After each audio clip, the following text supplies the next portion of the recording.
Saya awali dengan panganjali umat. Om Swastiastu.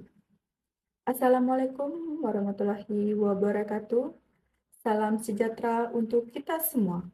Shalom, Namo Buddhaya, salam kebajikan, dan salam harmoni. Halo semuanya, perkenalkan nama saya Niputu Giska Aprilia dengan NIM 2511011032 dari kelas BKC. Di sini saya akan memaparkan video praktik konseling individu untuk melengkapi nilai ujian akhir semester dengan mata kuliah mikro konseling dengan dosen pengampu Profesor Dr. I Ketut Gading MPSI dan Ibu Kadek Ari Dwi Arwati SPD MPD. Dalam video praktik konseling individu, saya mengambil permasalahan tentang kecemasan dan penurunan motivasi belajar pada siswa SMA. Teknik konseling yang saya gunakan pada video tersebut adalah attending skill, empati, refleksi perasaan, parafrase, klarifikasi, normalisasi, reframing, leading positif, afirmasi, summarizing, dan terminasi. Selamat menyaksikan.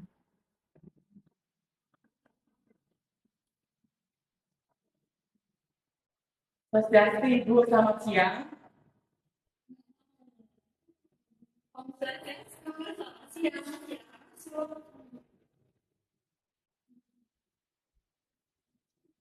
Maaf mengganggu waktunya Ibu, apakah Ibu ada waktu untuk melakukan sesi konseling?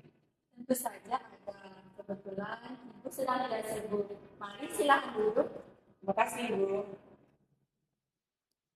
Ibu senang bertemu dengan kamu. Bagaimana kabar kamu hari ini? Kamu Anam ya dari kelas 11B. Iya Bu, sebenarnya akhir-akhir ini saya kurang baik Bu. Kurang baik seperti apa yang kamu rasakan akhir-akhir ini? Akhir-akhir ini saya sering merasa sangat lelah Bu. Dari fisik dan juga pikiran saya terus dipenuhi oleh berbagai kekhawatiran dan saya merasa sangat terbebani dengan hal itu semua Bu. Ibu melihat bahwa akhir-akhir ini kamu merasa kelelahan secara fisik sekaligus secara pikiran kamu. Dari wajah kamu terlihat tampak kelelahan dan kurang bersemangat. Sepertinya kamu menanggung beban yang cukup berat yang mengganggu pikiran kamu. Apakah benar begitu? Iya Bu, akhir-akhir ini saya banyak pikiran yang membuat saya sering sekali merasa tertekan dan juga kesulitan untuk bisa fokus, baik saat saya belajar maupun saat saya di kelas. Baik, terima kasih sudah menyampaikannya Anom.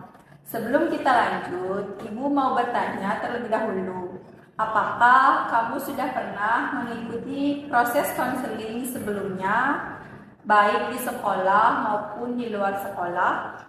Pernah Bu, tetapi itu sudah lama. Dan itu ketika saya masih SMP. Waktu itu saya datang ke ruang BK karena masalah yang berbeda dengan yang saya alami sekarang Bu. Baik, berarti kamu sudah memiliki pengalaman sebelumnya ya dalam mengikuti proses konseling. Hal ini bisa membantu kamu untuk lebih terbuka dalam sesi konseling hari ini. Ibu berharap melalui pertemuan ini, kamu bisa merasa lebih terbantu dan nyaman untuk bercerita. Iya Bu, semoga dengan konseling hari ini masalah saya bisa dapat diselesaikan. Baik, sebelum kita lanjut, Ibu akan jelaskan dulu teknis konseling kita pada hari ini. Jadi, sesi konseling kita hari ini berlangsung sekitar 15-20 menit. Semua yang kamu sampaikan bersifat rahasia, sesuai dengan asas bimbingan dan konseling. kecuali jika itu menyangkut keselamatanmu. Jika konseling ini belum selesai hari ini, kita akan lanjutkan di pertemuan berikutnya. Apakah kamu setuju? Ya Bu, saya setuju. Baik, terima kasih kamu sudah setuju, Anom. Sekarang kamu boleh ceritakan apa yang membuat pikiran kamu merasa terbebani akhir-akhir ini. Ya Bu, permasalahan yang paling mengganggu pikiran saya akhir-akhir ini adalah nilai pelajaran saya yang terus menurun Bu. Hal ini membuat saya jadi tidak percaya diri dan khawatir dengan kemampuan saya sendiri. Baik, Ibu menangkap bahwa penurunan nilai tersebut cukup mempengaruhi kepercayaan diri kamu. Boleh Ibu tahu sejak kapan kamu mulai menyadari bahwa nilai dan motivasi belajar kamu mengalami penurunan seperti ini? Jadi saya mulai menyadarinya itu sejak semester awal Bu. Nilai saya mulai menurun. Awalnya hanya 1-2 mata pelajaran, tetapi lama-kelamaan hampir semua mata pelajaran saya menurun Bu. Bagaimana perasaan kamu ketika kamu menyadari bahwa nilai pelajaranmu menurun seperti ini? Saya merasa sangat kecewa dengan diri saya Bu. Selain itu, saya juga merasa malu dan takut orang tua saya kecewa dengan saya. Perasaan kecewa dan malu itu pasti berat banget buat kamu ya. Iya Bu, perasaan ini juga sering membuat saya jadi merasa cemas dan sulit untuk fokus, terutama ketika saya belajar di kelas atau mengerjakan tugas sekolah Ibu. Ketika perasaan cemas dan sulit untuk fokus itu muncul, apa yang biasanya kamu lakukan untuk mengatasi hal tersebut? Saya malah menunda untuk belajar Ibu. Biasanya kamu menunda dengan cara seperti apa? Saya menundanya dengan saya bermain HP Bu, atau saya malah tidur supaya saya tidak kepikiran dengan tugas-tugas itu. Setelah melakukan itu, apakah perasaan kamu jauh lebih tenang atau malah sebaliknya? Tidak Bu, malah membuat saya semakin kepikiran dan membuat saya merasa stres Bu. Menunda itulah yang membuat kamu merasa semakin cemas dan stres. Iya Bu. Jadi, selain nilai kamu mengalami penurunan, kamu juga mengalami kesulitan untuk mengatur waktu dan fokus belajar kamu. Benar itu? Iya Bu, itu benar. Apakah sebelumnya kamu punya cara belajar yang efektif yang biasa kamu terapkan? Ada Bu, dulu saya punya jadwal belajar rutin Bu, tetapi sekarang saya sudah jarang melakukannya. Apa yang membuat kamu tidak lagi menjalani jadwal belajar itu? Saya jadi cepat merasa bosan dan juga capek duluan Bu, apalagi setelah pulang sekolah dengan tugas yang banyak. Perasaan bosan dan lelah yang kamu alami itu merupakan hal yang wajar, terutama ketika tekanan akademik mulai meningkat. Tapi saya merasa gagal Bu. Perasaan gagal itu bukan berarti kamu benar-benar gagal. Hal itu membuat saya jadi merasa sangat takut Bu. Apalagi saya takut tidak bisa mengejar ketertinggalan saya. Rasanya itu seperti sudah terlalu jauh tertinggal dari yang lain Bu.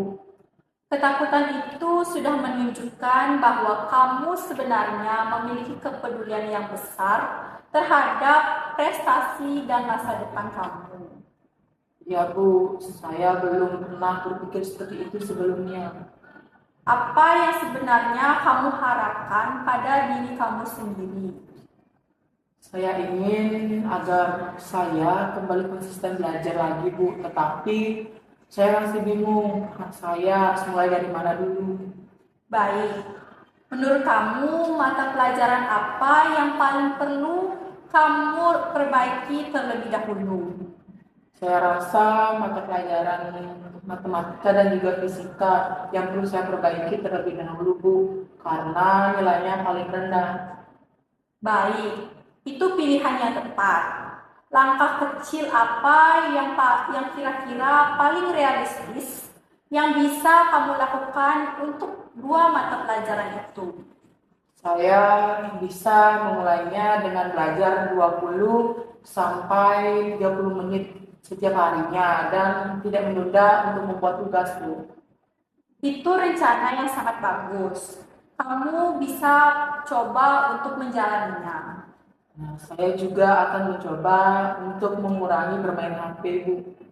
Bagaimana cara kamu untuk mengurangi bermain HP? Saya akan menyimpan HP ketika saya sedang belajar. Itu hal yang bagus. Mengurangi penggunaan HP bisa membuat fokus belajar kamu lebih baik lagi. Ya, Bu, saya akan mencoba untuk menjalannya secara perlahan, meskipun rasa takut gagal itu masih ada di diri saya, Bu.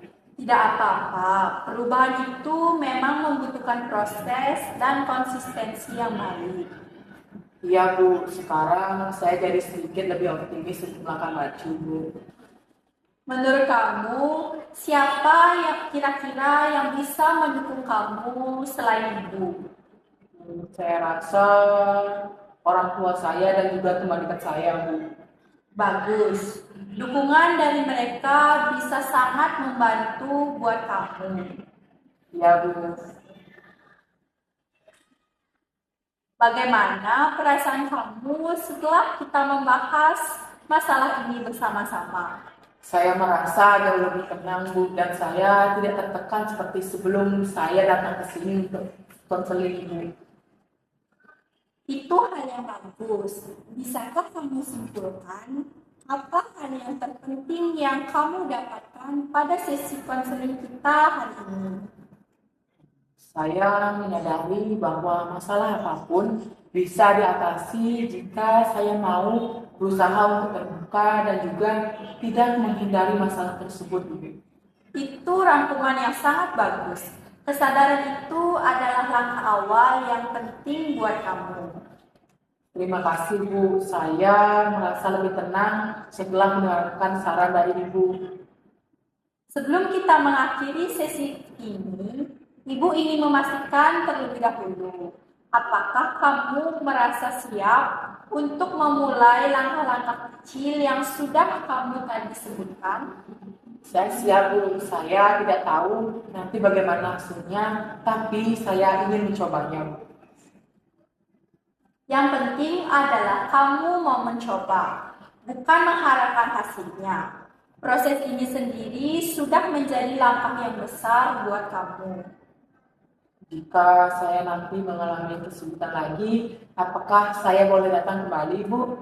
Tentu saja boleh. Ibu selalu siap mendampingi kamu jika kamu memerlukan bantuan. Baik, Bu. Terima kasih banyak sudah mau mendengarkan saya. Sekarang saya merasa jauh lebih baik sekarang.